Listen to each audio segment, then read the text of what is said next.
peut pas. Donc c'est bon, ça suffit. Il va y avoir un concert musique. Et en plus, derrière, on va dire qui. Jean. Il va y avoir un concert d'ici 15 minutes. Et moi je vais vous prendre 15 petites minutes de votre temps, si ça vous dérange pas. Donc voilà, moi je me présente, je m'appelle Charles. Et, Bonjour Charles. Bonjour, enchanté. Ça me fait très plaisir d'être ici. Pourquoi? Parce que je ne viens pas d'ici. Je suis fils d'agriculteur dans les Ardennes. Mon papa a une ferme. Et ça me fait fort plaisir d'être ici. Voir toutes ces nourritures locales, voir de la vraie salade tournée, pas de la salade sur gouttes qui a tourné pendant 3 jours dans des gouttes qui sont tonnies, voir du vrai pain qui ne va pas sécher après 2 jours, qui n'est pas plein de conservateurs, la vraie viande qui n'est pas bourrée d'antibiotiques et du vrai fromage au lait cru. Bon, tout ça me fait vraiment plaisir.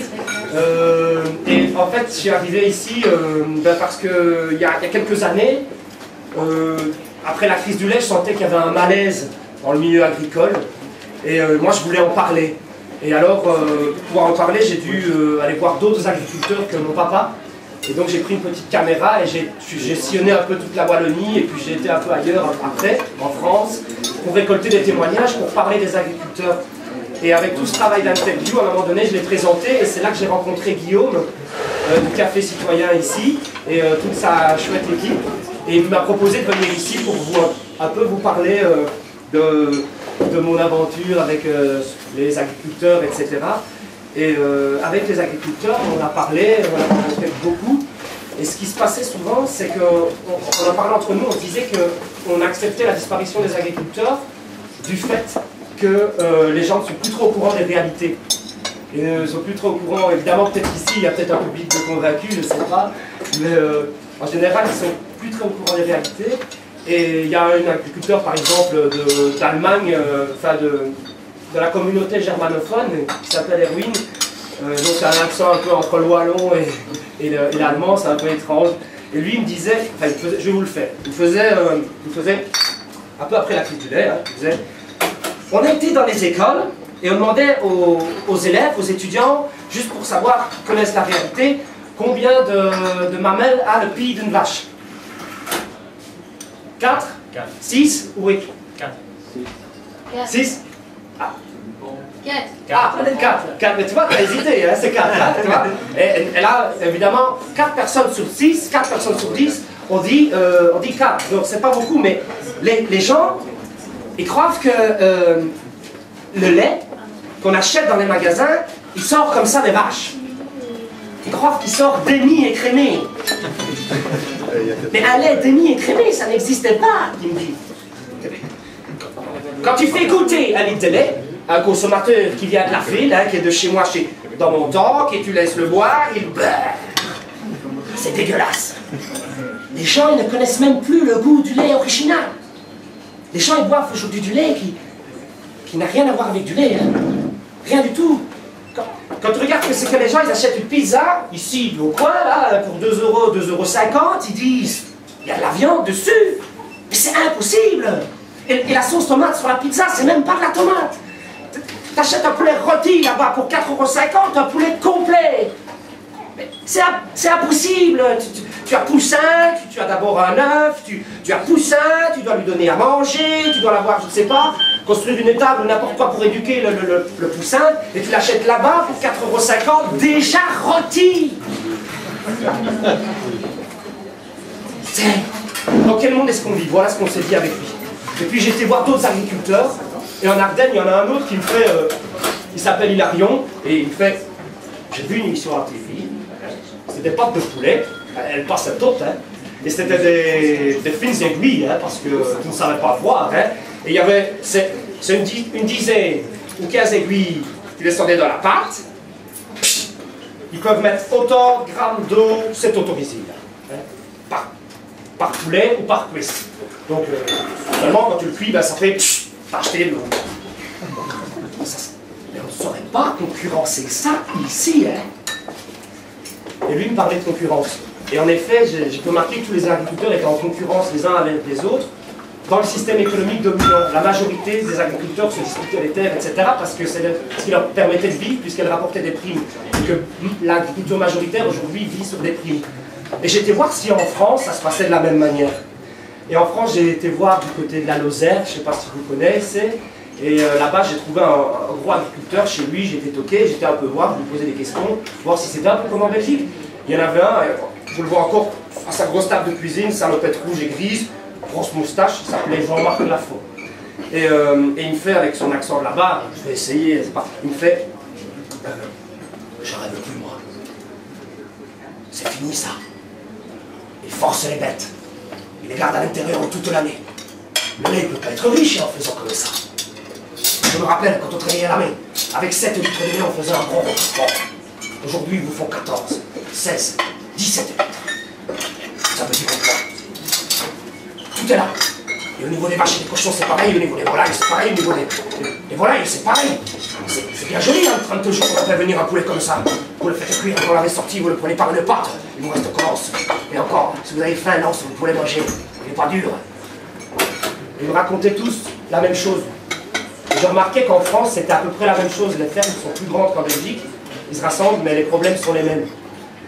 Et quand je suis rentré en Belgique, j'étais voir un jeune agriculteur près de chez moi, qui a du mal à démarrer et tout ça.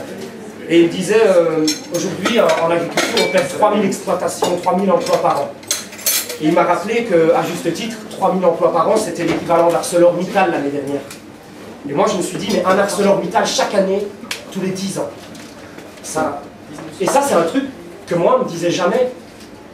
Et j'ai remarqué qu'en travaillant sur le milieu agricole, en allant rencontrer tous les agriculteurs, il y a beaucoup de choses qu'on ne me disait jamais. Notamment, malheureusement, c'était une des professions en Belgique et dans le monde où il y avait le plus de suicides. Et ça, quand on en parlait à la radio, à la TV, tous les politiciens, la presse ménagent les familles, mais ne nous expliquent jamais réellement les causes qui provoquent ça, le système, ce malaise dont je vous parlais juste avant. Et c'est pour ça qu'en plus d'avoir été voir les agriculteurs, j'ai été voir des spécialistes de la question agricole, des économistes, des scientifiques, même des parlementaires. Et au fur et à mesure, plus j'en apprenais, plus je me rendais compte que le problème, en réalité, était le système économique dans lequel on vivait. Vous le connaissez tous, le capitalisme, le libre-échange. Cette idéologie les détruisait petit à petit et permettait leur disparition. Et je ne comprenais pas, parce que moi, à force d'avoir rencontré plein d'agriculteurs, je ne m'en rendais pas forcément compte avant, mais ça va bien au-delà de la simple production de notre nourriture, de manger de la nourriture de qualité comme ici. Ça concerne aussi l'équilibre des sols, la faune, la flore, le biotope, tout l'entretien des paysages. Je me dis, mais c'est énorme, qui va faire ça s'il n'y a plus d'agriculteurs ici? Mais ça concerne aussi la transmission des savoir-faire, savoir-faire du boudin, son beurre. Qui saura encore faire ça demain s'il n'y a plus d'agriculteurs? Et je me disais aussi, ça concerne toute la culture rurale, tous les autres métiers qui sont autour de l'agriculture, qui dépendent de l'agriculture, tous les petits commerces. Et pour ça, je ne comprenais pas qu'on les laissait disparaître. Et c'est pour ça que j'ai été voir au niveau politique. Parce que, comme on dit toujours, si on ne t'occupe pas de politique, c'est pas grave, mais de toute façon, la politique, elle s'occupe de toi. Et j'ai été voir au niveau politique pour l'agriculture pour essayer de comprendre les décisions qui étaient prises. Et au niveau de l'agriculture, c'est la politique européenne, parce qu'aujourd'hui, tous les changements sont européens. On va bientôt voter dans 2 jours, je dis ça, je dis rien, hein, mais ça a une grande importance, la politique européenne, parce que c'est la PAC, la politique agricole commune. C'est 40% du budget européen, c'est nos impôts, et on voit que cette PAC, dans ses écrits, elle veut vraiment défendre une agriculture familiale. Et dans ses actes, elle octroie pour 80% de son budget à des grosses exploitations industrielles comme Nestlé, qui ne payent presque pas d'impôts, par exemple. Ou pire, à des gens qui ne sont pas agriculteurs eux-mêmes. Dans certains cas, on parle que des propriétaires de terrains de golf touchent des primes pour les agriculteurs, ou des aéroports. Et donc, moi, je ne comprenais pas, parce que je me dis, il y a tellement de choses à faire avec tout cet argent public. On pourrait favoriser la transition écologique des agriculteurs. Parce qu'une agriculture moins dépendante des pesticides, des herbicides, une agriculture plus autonome, surtout aujourd'hui où on sait qu'on va vers la fin des énergies fossiles et qu'il faudra une agriculture moins énergivore, de plus petite taille. Je me dis, pourquoi est-ce qu'on n'aide pas encore plus l'installation des jeunes? Parce qu'il nous en faut, même si demain tout le monde veut manger local, il n'y a plus assez d'agriculteurs, il faut les installer. Et là, aujourd'hui, ils sont bloqués par le prix des terres, qui est excessivement cher. Et ces agriculteurs-là, il faudrait les installer sur des fermes à taille humaine, pour que les fermes puissent se transmettre de génération en génération, pour pas que ce soit un cadeau d'endettement, comme les grosses fermes qu'on voit partout en SB ici. Et je me dis qu'il faudrait une agriculture plus autonome, avec des fermes plus autonomes, surtout aujourd'hui, où on sait que l'Europe est devenue dépendante alimentaire. Et moi, je me suis dit, si l'Europe voulait chercher une solution durable, pourquoi est-ce qu'elle ne protège déjà pas ses agriculteurs ici? Pourquoi est-ce qu'elle ne protège déjà pas ses travailleurs ici? Pourquoi est-ce qu'elle ne régule pas? Pourquoi est-ce qu'on n'aurait pas droit à une Europe de la solidarité, plutôt qu'une Europe de la concurrence, qui dresse ses pays les uns contre les autres, qui dresse ses travailleurs à la course à la rentabiliser les uns contre les autres, les Polonais contre les Belges, les Marocains contre les Espagnols. Et dans ce jeu-là, c'est toujours le plus fort qui gagne, c'est la loi de la jungle. Et aujourd'hui, on le voit bien, il n'y a jamais eu autant de riches et il n'y a jamais eu autant de pauvres. Et alors ça, moi je ne le comprenais pas. Je ne comprenais pas pourquoi est-ce qu'on n'allait pas dans une autre direction. Surtout aujourd'hui, on voit que l'Europe continue à déréguler avec la mise en place, vous avez sûrement entendu parler du grand marché transatlantique. Il y a plein de gens qui se sont fait arrêter à Bruxelles pour manifester contre cette chose, heureusement, parce que c'est interdit qu'on en parle. Mais c'est un grand marché qui va harmoniser les normes entre l'Europe et les États-Unis, qui veut casser les barrières douanières. Et ce marché va avoir une grande influence sur nos normes environnementales, sociales, alimentaires, mais il est négocié par des lobbyistes, l'administration Obama et la commission qu'on n'élit pas directement. Ni nous parlementaires, enfin ni nous citoyens, ni nous nos parlementaires démocratiquement élus n'ont droit réellement de regard dans cette affaire. Pourtant, ça va concerner plein de choses. Ça veut aussi mettre une justice privée qui pourra s'imposer aux tribunaux nationaux. Ça veut dire que si demain la Belgique dit non, nous on ne veut pas de poulet lavé au chlore, pour protéger nos agriculteurs, pour protéger nos éleveurs de poulets, pour protéger sa population, elle n'aura pas le droit, elle va être punie.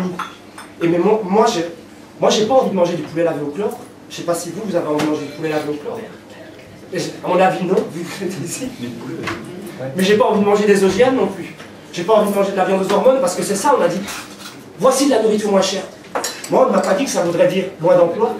On ne m'a pas dit que dans mon village, il n'y a presque plus de fermes. Il n'y a presque plus de commerce local.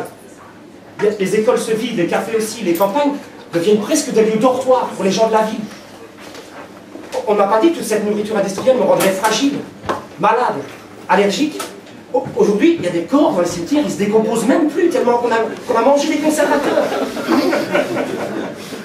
On ne m'a pas dit que tout ce commerce enrichirait une poignée multinationale qui contrôle l'ensemble du commerce mondial, qui veulent spéculer sur la nourriture, s'accaparer le bien commun, Monsanto. Aujourd'hui, on veut privatiser la vie, les semences. On ne m'a pas dit que ce type d'agriculture détruirait à grande vitesse l'ensemble des ressources sur notre planète. J'ai vu des reportages où en Chine, la terre, c'est devenu du sable, tellement qu'on a mis l'engrais chimique. Des nouveaux déserts sont apparus sur la carte. Et là, je ne parle pas de la forêt amazonienne qu'on brûle tous les jours pour planter du soja OGM pour déverser massivement sur l'Europe, dans ce Brésil où tous les jours des paysans sans terre se font assassiner par les multinationales. Et je ne parle pas des plantations de coton, de soja, de café en Afrique qui détruisent les gens et le sol. Je ne parle pas qu'ici en France, juste à côté, 80% des terres arables, si on ne met pas d'engrais, rien ne pousse. Et je ne parle pas de la problématique de l'eau. Ça, c'est un autre débat. Le jour où il faudra choisir l'eau pour abreuver les cultures, de la campagne ou les gens de la ville. Enfin, vous, j'imagine qu'il y a quand même des gens qui sont un peu militants ici, et vous savez, comme ça, dès qu'on commence à apprendre des choses sur le monde et tout ça, parfois on a tendance à être un peu désespéré, à mettre tout ça de côté, à se dire moi je regarde pas ça, et je vis dans mon coin et je m'en préoccupe pas. Et à un moment donné, j'étais un peu comme ça. Et puis je me suis souvenu d'une phrase qu'un vieux militant me disait toujours, il disait, Robert Dussart, il vient de Charleroi, il disait l'espoir, ça doit être tout motif aux luttes. Et en effet, quand on regarde un peu autour de nous, on voit qu'il y a de l'espoir. En Grèce, par exemple, c'est la misère, mais on n'a jamais vu autant de potagers collectifs partout, des initiatives, des gens qui prenaient des terres pour faire des terrains. On n'a jamais vu aujourd'hui, je ne sais pas si vous sentez ce vent qui souffle aujourd'hui, tous les gens qui veulent commencer à changer leur alimentation, aller vers le circuit court, tous les AMAP, tous les GAZAP qui se créent. On n'a pas vu aujourd'hui tous les jeunes qui veulent, les néo-ruraux, il y a tellement de jeunes aujourd'hui qui veulent reprendre l'agriculture, évidemment, ils n'ont pas les moyens, donc ils font du maraîchage, mais il y en a plein. Il y a de l'amande, on voit que... Il y a ici, vous êtes une grande source d'espoir. Franchement, quand je viens ici, moi, je pense à mon frère qui fait du fromage dans les Ardennes, qui se bat tous les jours à son niveau, et ça me fait vraiment du bien que je vois qu'ici, à Louvain-la-Neuve aussi, ça bouge, et qu'il y a des gens qui prennent des initiatives, comme ici au Café Citoyen, parce que ça, c'est important, ça donne de l'espoir, et il y a la ferme de la Baillerie, ils sont là aussi aujourd'hui, ils sont venus, ils font un projet génial, pas loin d'ici, et ils arrivent à en vivre, à montrer qu'une autre agriculture plus petite, sans prime, est possible, qu'elle offre de l'emploi aussi.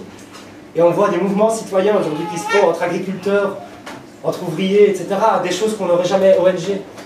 Et donc il y a tout plein de choses d'espoir. Et Et ça, je voulais vous dire merci d'être vous tous ici ce soir. Et maintenant, je vais quand même vous jouer une petite chanson que j'ai écrite pour les agriculteurs à un moment donné. Je vais vous la faire parce que vous la méritez bien. Hop, hop.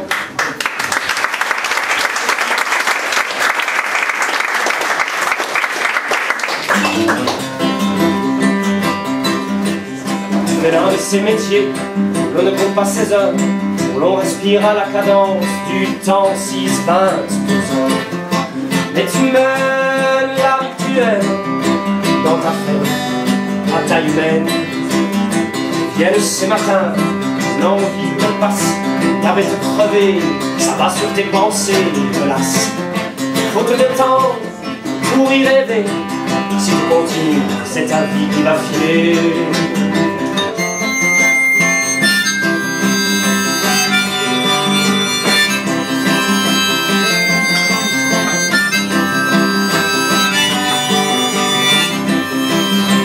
Produire pour vivre et non pour survivre. Je voulais donner l'envie à ton fils, lui offrir un avenir. Mais tu lui dis si le métier est celui-là, alors mon fils, ne le fais pas.